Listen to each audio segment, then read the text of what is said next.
Hey friends, if you wish to repair any corrupt PowerPoint file easily, then please watch this video. I will guide you through the process.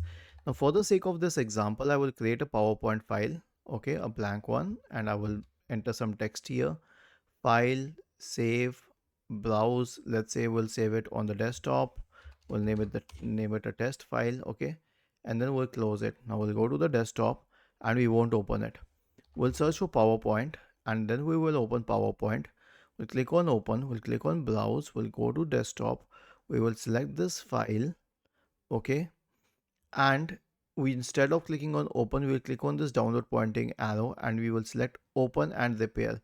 Now it will repair and open this corrupt file. If it can do it, well and good. If not, then this file is not repairable. Was this helpful? If yes, then please subscribe to the channel. If not, then let us know in the comment section of the video on how we could help you further. Thank you for watching this video and have a nice day.